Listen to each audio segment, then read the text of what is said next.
Well, we now come to the final section of this series of videos on oral sources, and this is the final one, where I would be discussing about certain definitions and how this craft has oral sources and oral history has grown in successive periods. तो वैसे तो कई सारी परिभाषाएं हैं और कई सारी परिभाषाओं के विषय में हम और आप चर्चाएं कर सकते हैं, लेकिन कुछ स्टैंडर्ड चर्चाओं को मैं आज आपके सामने करूंगी। और कई परिभाषाएं, जैसे आज भी मैं आपको कहूं कि एक बड़ा वर्ग है इतिहासकारों का जो आज भी मौखिक इतिहास पर प्रश्न चिन्ह लगाता रहा है, और अच्छा है कि प्रश्न चिन्ह लगा रहा है। इसी के कारण मौखिक इतिहासकार अपने आप को नित नए तरीकों के साथ और अच्छा कर रहे हैं और मौखिक इतिहास का और विकास हो रहा है।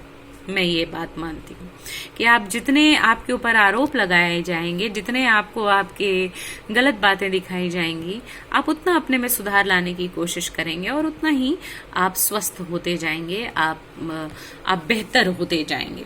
तो मौखिक इतिहास की ये जो विद्या है ये भी स्वस्थ होती जा रही है और बेहतर होती जा रही है। मौखिक इतिहास के बारे में ये कहा गया है कि it's the memory of past events and occurrences that is orally passed on to the next generation.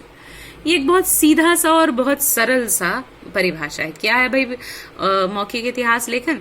तो ये एक याददाश्त है, बीते हुए घटनाओं की याददाश्त है जो आप मौखिक माध्यम से एक पीढ़ी से दूसरी पीढ़ी को दे देते हैं। AJP टेलर कहते हैं oral traditions are verbal messages that are reported which are reported statements from the past beyond the present generation. अब AJP टेलर बहुत बड़े इतिहासकार हैं, यूरोपीय इतिहासकार, और उन्होंने कहा है कि ये एक मौखिक परंपराएं क्या हैं, तो भाई पिछली पीढ़ी जो अगली पीढ़ी को अपने घटनाओं के बारे में विवरण जो दे जाती है उसे आप कह सकते हैं कि वो एक मौखिक इतिहास है या मौखिक इतिहास लेखन है। History written with evidences gather from a living person rather from a written document. ये देखिए कितना खूबसूरत सा उदाहरण है, और मेरे पूर्व की सारी चर्चाओं का ऑलमोस्ट सार यहीं पर है कि ये भी उतना ही सत्य है जितना कि लिखित दस्तावेज होते हैं। बस यही है कि इन्हें जीवित प्राणियों से प्राप्त किया गया है और मरे हुए कागजातों से या निर्जीव कागजातों, मरे हुए के बजाय निर्जीव शब्द शायद बेहतर होगा, निर्जीव कागजातों और पुरातात्विक स्रोतों से नहीं प्राप्त किया गया है। आर्थर मार्विक कहते हैं कि ये एक ऐसा स्रोत है, history, what is oral history? It's a history based on non documentary sources. ये ऐसे स्रोतों पर आधारित इतिहास है जिसका दस्तावेजीकरण नहीं किया गया है। All history ultimately depends on its social purpose, and oral history best reconstructs the minute particulars of life of the ordinary people. तो सभी इतिहास का अंत जो है वो क्या होना चाहिए? ये होना चाहिए कि वो मनुष्य का, साधारण मनुष्यों के जीवन के बारे में बताए या वो समाज की चर्चा करे। तो सबसे अच्छी बात मौखिक इतिहास की यही है कि वो सभी चीजों की चर्चा करता है। अब इसके खिलाफ आरोप क्या है कि जो याददाश्त है, सबसे बड़ा मैंने कहा याददाश्त पर आधारित है, और जो आरोप लगाए जाते हैं ओरल सोर्सेज पर इतिहास में मौखिक स्रोतों के इस्तेमाल पर, वो यही है कि दे आर अनरिलायबल मेमोरीज। याददाश्त कितनी है? आपको ही आज से 10 साल पहले बीते हुए बातों का क्या स्पष्टता याद है? नहीं याद होगा। आपको बिट्स एंड पीसेस, टुकड़ों में याद होगा, और वो भी अगर आप सच बोलना भी चाहें तो भी शायद आप मुझसे सिलसिलेवार नहीं बता सकते। दूसरा ये कि मेमोरीज आर डिस्टॉर्टेड। याददाश्त को आगे चलने के क्रम में कई घटनाएं जुड़ जाती हैं जिसके साथ चाहे अनचाहे याददाश्त जो है उनमें विकृति आ जाती है। फिर समय जो है वो याददाश्त को धुंधला कर देता है। याददाश्त बड़े सिलेक्टिव होते हैं। आप बड़े दुखी वाले बातें याद रखते हैं, बड़ी खुशी वाली बातें याद करते हैं, लेकिन बीच की चीजें आप भूल जाते हैं जिसमें शायद आपकी कोई भूमिका न रही हो, तो आप भूल जाते हैं। फिर पहले आरोप यह भी लगाया जाता है कि मौखिक स्रोत क्या है, तो हद से हद हम इसमें इमीडिएट हिस्ट्रीज यानी जो जस्ट पहले बीता हुआ काल है, जैसे पार्टीशन पर एक बड़ा काम आयशा जलाल, सुगता बोस वगैरह कर रही हैं, प्रोफेसर इश्तियाक अहमद कर रहे हैं। ये सारा जो काम हो रहा है वो जो अभी काल बीता है उसके बारे में हो रहा है, वो पार्टीशन स्टडीज पर काम हो रहा है। तो इस तरह का काम जो है वो इमीडिएट हिस्ट्री है, अभी जो बीता हुआ इतिहास है। आप इसे लॉन्गे ड्यूरे हिस्ट्री, जो फ्रेंच अनाल स्कूल का है कि हम लंबी अवधि का इतिहास लेखन कर पाएंगे, ऐसा इतिहास लेखन आप नहीं कर पाते मौखिक स्रोतों के आधार पर। ये उसके ऊपर चार्जेस है।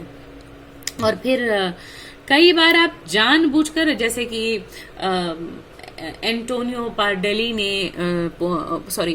पोर्सेली ने, जो एक इटालियन हिस्टोरियन है, जब इटली के मजदूरों को इंटरव्यू किया तो उन्होंने पाया कि कुछ मजदूरों को अपने मजदूर नेता के मरने की तारीखें गलत याद है।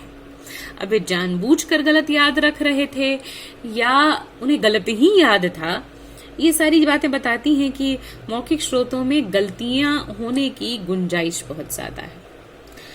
जब आप बोलने लगते हैं तो बात आप बढ़ा चढ़ाकर प्रस्तुत करते हैं, ये एक आरोप और है। घटनाएं एक दूसरे में इतनी घाल मेल मिल जाती हैं, आपके सपने जैसे कंबाइन हो जाते हैं, तो उससे आपकी याददाश्त से जो निकली हुई बातें हैं वो गड़बड़ हो जाती हैं। आप जो बोल रहे हैं उसमें कितना सच है, कितना असत्य है, ये निकालना बड़ा मुश्किल है। अतिशयोक्तियां बड़ी रहती हैं। 150 से 300 साल हद से हद आप बता सकते हैं, और अतीत का आप मिस रिप्रेजेंटेशन करते हैं। ये सारे एक्यूजेशन है ओरल सोर्सेस पर कि इससे आप एकदम अनबायस्ड हिस्ट्रीज नहीं लिख सकते, मिस प्रॉपरली रिप्रेजेंटेड हिस्ट्रीज नहीं लिख सकते। That are the things that limits them, they cannot be said to be 100% true history or scientific history or accurate histories. कुछ बड़े नाम और उनके काम हैं जो अब आपको जान लेने चाहिए। इससे पहले कि मैं अपने इन सीरीज ऑफ लेक्चर्स को ऑफ करूं, पॉल थॉमसन की सबसे महत्वपूर्ण किताब है the voices of the past, oral history, Oxford से आई थी 1988 में। John Vansina, oral tradition as history, ये बहुत इंपॉर्टेंट। विलिया के बॉल, स्टड टर्कल, ये सब कुछ नाम है जो मैंने, उनका था hard times and oral history of great depression. Willa K Baum का था oral history for the local history society, जो नाशविल से आया था।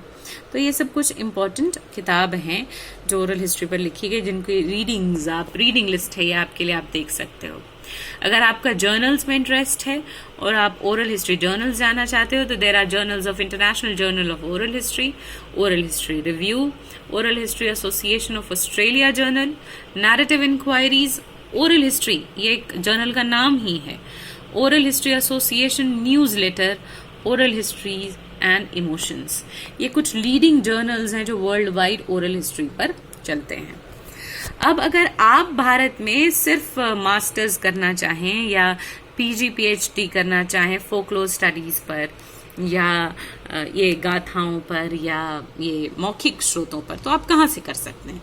एक्सक्लूसिव कुछ जगह हैं। एक तो हमारे अपने झारखंड में है, सेंट्रल यूनिवर्सिटी ऑफ झारखंड, फिर कर्नाटक यूनिवर्सिटी है धारवाड़ में, मैसूर यूनिवर्सिटी मैसूर में, नेहरू बड़ा प्रसिद्ध यूनिवर्सिटी है North East Hill University Shillong, University of Calicut Kerala और यूनिवर्सिटी ऑफ कल्याणी वेस्ट बंगाल में there are departments of folklore studies for masters and PhD courses, जहां आप इस तरह की पढ़ाइयां कर सकते हैं और ओरल हिस्ट्री के माध्यम से हिस्ट्री को इनरिच कर सकते हैं। That was all for the oral history section. Thank you so much for listening to all these lectures.